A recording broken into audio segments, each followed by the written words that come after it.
ମହାରାଜା ଭାନୁପ୍ରତାପଙ୍କ ବିଶାଳ ପ୍ରାସାଦର ପଛଭାଗରେ ଥିବା ପ୍ରମୋଦ ଉଦ୍ୟାନଟି ଥିଲା ସତେ ଯେପରି କୌଣସି ସ୍ୱପ୍ନ ଲୋକର ଏକ ଖଣ୍ଡିତ ଅଂଶ। ସେଠାରେ ଲମ୍ବି ଯାଇଥିବା ଏକ ଅଙ୍ଗୁର ଲତା ଉପରେ କିନ୍ତୁ ଦିନେ ଏକ ଅଦ୍ଭୁତ ସଙ୍କଟ ଦେଖାଦେଲା। କେଉଁ ଏକ ଅଜଣା ରାଇଜରୁ ଗୋଟିଏ କ୍ଷୁଦ୍ର ରହସ୍ୟମୟ ପକ୍ଷୀଟିଏ ପ୍ରତିଦିନ ଆସେ। ସମ୍ଭ୍ରାନ୍ତ ଅତିଥିଟିଏ ପରି କେବଳ ସବୁଠାରୁ ରସାଳ ଓ ମିଠା ଅଙ୍ଗୁରଗୁଡ଼ିକୁ ବାଛି ବାଛି ଭକ୍ଷଣ କରେ ଏବଂ ଟିକିଏ ଖଟା ବା ଅଧା ପାଚିଲା ଫଳଗୁଡ଼ିକୁ ତାତ୍ସଲ୍ୟ ଭରା ଢଙ୍ଗରେ ତଳକୁ ଫୋପାଡ଼ି ଦିଏ। ରାଜପରିବାରର ବୟସ୍କ ମାଳି ନିଜର ସମସ୍ତ ବିଦ୍ୟା ଓ କୌଶଳ ଖଟାଇ ମଧ୍ୟ ସେହି ଉଡ଼ନ୍ତା ଅହଙ୍କାରୀଟିକୁ ବନ୍ଦୀ କରିପାରିଲା ନାହିଁ। ହତାଶାର ଏକ ଦୀର୍ଘଶ୍ୱାସ ପକାଇ ସେ ଶେଷରେ ଯାଇ ମହାରାଜାଙ୍କ ଆଗରେ ଗୁହାରି କଲା। କଥାଟି ଶୁଣି ମହାରାଜା ଭାନୁପ୍ରତାପଙ୍କ ଭ୍ରୁଲତା କୁଞ୍ଚିତ ହେଲା। ଗୋଟିଏ ସାମାନ୍ୟ ପକ୍ଷୀର ଏତେ ସ୍ପର୍ଦ୍ଧା ଯେ ସେ ରାଜାଙ୍କ ବଗିଚାରେ ଏପରି ଅବାଧ ରାଜତ୍ୱ କରିବ, ସେ ନିଜେ ଏହି ଅପରାଧୀକୁ ଉଚିତ ଶିକ୍ଷା ଦେବେ ବୋଲି ମନେ ମନେ ସ୍ଥିର କଲେ। ଦିନେ ପ୍ରତ୍ୟୁଷରୁ ମହାରାଜା ନିଜେ ଯାଇ ସେହି ଲତା ଗହଳରେ ଲୁଚି ରହିଲେ। ପକ୍ଷୀଟି ତାର ନିତ୍ୟକର୍ମ ସାରିବାକୁ ଆସିବା ପରେ ରାଜା ନିଜର ଶିକାରୀ ହାତର ଅଦ୍ଭୁତ କ୍ଷିପ୍ରତାରେ ତାକୁ ମୁଠାଇ ଧରିଲେ।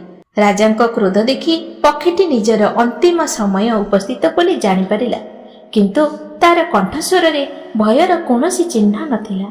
ସେ ଅତ୍ୟନ୍ତ ଶାନ୍ତ ଓ ସ୍ପଷ୍ଟ ସ୍ୱରରେ କହିଲା, ମହାରାଜ, କ୍ଷଣିକ କ୍ରୋଧର ବଶବର୍ତ୍ତୀ ହୋଇ ମୋ ଭଳି ଏକ କ୍ଷୁଦ୍ର ପ୍ରାଣକୁ ନିଃଶେଷ କଲେ ଆପଣଙ୍କୁ କିବା ଲାଭ ମିଳିବ? ବରଂ ମୋତେ ଜୀବନଦାନ ଦିଅନ୍ତୁ। ପ୍ରତିବଦଳରେ ମୁଁ ଆପଣଙ୍କୁ ଜୀବନ ଦର୍ଶନର ଏପରି ଚାରୋଟି ଗୂଢ଼ ତତ୍ତ୍ୱ କହିବି ଯାହା କୌଣସି ଶାସ୍ତ୍ରରେ ମିଳିବ ନାହିଁ। ଜ୍ଞାନ ପ୍ରତି ମଣିଷର ଲୋଭ ଚିରନ୍ତନ। ରାଜାଙ୍କର କୌତୂହଳ ବଢ଼ିଗଲା। ସେ କହିଲେ, ଶୀଘ୍ର କହ। ପକ୍ଷୀଟି ତାର ଶିକ୍ଷା ଆରମ୍ଭ କଲା। ପ୍ରଥମ ତତ୍ତ୍ୱ, ହେ ରାଜନ, ଆୟତକୁ ଆସିଥିବା ଶତ୍ରୁକୁ କେବେ ହେଲେ ହାତ ଛଡ଼ା କରିବେ ନାହିଁ। ଦ୍ୱିତୀୟ ତତ୍ତ୍ୱ, ପ୍ରକୃତି ବିରୁଦ୍ଧ ବା ଅସମ୍ଭବ କଥାକୁ ତାହା ଯେତେ ଆକର୍ଷଣୀୟ ହେଲେ ମଧ୍ୟ କଦାପି ବିଶ୍ୱାସ କରନ୍ତୁ ନାହିଁ। ତୃତୀୟ ତତ୍ତ୍ୱ, ଅତୀତରେ ଘଟିଯାଇଥିବା ଘଟଣା ବା ହାତରୁ ଖସି ଯାଇଥିବା ସୁଯୋଗକୁ ନେଇ ବୃଥା ଅନୁଶୋଚନାରେ ସମୟ ନଷ୍ଟ କରନ୍ତୁ ନାହିଁ। ରାଜା ଅଧୈର୍ଯ୍ୟ ହୋଇ ପଚାରିଲେ, ଏବେ ତୋର ଚତୁର୍ଥ ତଥା ସବୁଠାରୁ ମୂଲ୍ୟବାନ କଥାଟି କହ। ପକ୍ଷୀଟି ଟିକିଏ ଛଟପଟ ହୋଇ ଏକ କରୁଣ ସ୍ୱରରେ କହିଲା, ମହାରାଜ, ଚତୁର୍ଥ ସତ୍ୟଟି ବଡ଼ ରହସ୍ୟମୟ, କିନ୍ତୁ ଆପଣଙ୍କ ମୁଠାର ଚାପରେ ମୋର ପ୍ରାଣବାୟୁ ରୁଦ୍ଧ ହୋଇଯାଉଛି। ଆପଣଙ୍କ ଆଙ୍ଗୁଠିଗୁଡ଼ିକୁ ସାମାନ୍ୟ କୋହଳ କଲେ ମୁଁ ଶେଷ ନିଶ୍ୱାସ ନେଇ ସେହି ମହାସତ୍ୟଟି ଉଚ୍ଚାରଣ କରିପାରନ୍ତି। ମହାସତ୍ୟ ଜାଣିବାର ମୋହସ୍ପୃଷ୍ଟ ରାଜା ଯେମିତି ନିଜ ମୁଠାକୁ ସାମାନ୍ୟ କୋହଳ କରିଛନ୍ତି, ପକ୍ଷୀଟି ସୁର କରି ଖସିଯାଇ ଉପର ଡାଳରେ ବସି ପଡ଼ିଲା।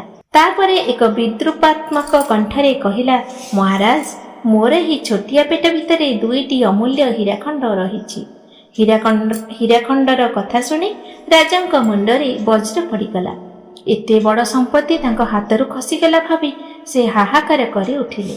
ତାଙ୍କ ମୁହଁର ଅବସ୍ଥା ଦେଖି ପକ୍ଷୀଟି ମଣିଷର ସବୁଠାରୁ ବଡ଼ ଦୁର୍ବଳତା ଉପରେ ହସି ଉଠିଲା। ସେ କହିଲା, ଦେଖିଲେ ତ ମହାରାଜ, ଜ୍ଞାନର କଥା କେବଳ ଶୁଣି ଆନନ୍ଦିତ ହେବା ପାଇଁ ନୁହେଁ, ତାକୁ ଆଚରଣରେ ପ୍ରୟୋଗ କରିବା ପାଇଁ ଉଦ୍ଦିଷ୍ଟ। ଆପଣ ମାତ୍ର କିଛି କ୍ଷଣ ପୂର୍ବରୁ ମୋ ଠାରୁ ଶୁଣିଥିବା ତିନୋଟି ଯାକ ନିୟମ ଭଙ୍ଗ କଲେ। ମୁଁ ଆପଣଙ୍କ ଶତ୍ରୁ ଥିଲି, ତଥାପି ଆପଣ ମୋତେ ହାତଛଡ଼ା କଲେ। ଏତେ ଛୋଟ ପକ୍ଷୀର ପେଟରେ ହୀରା ରହିବା ଏକ ସମ୍ପୂର୍ଣ୍ଣ ଅସମ୍ଭବ କଥା, ଅଥଚ ଲୋଭବଶତଃ ଆପଣ ତାହା ବିଶ୍ୱାସ କରିନେଲେ।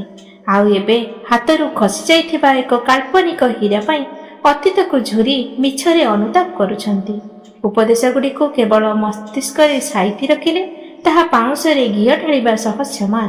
ଆଚରଣରେ ତାହାର ପ୍ରତିଫଳନ ହିଁ ପ୍ରକୃତ ପ୍ରଜ୍ଞା।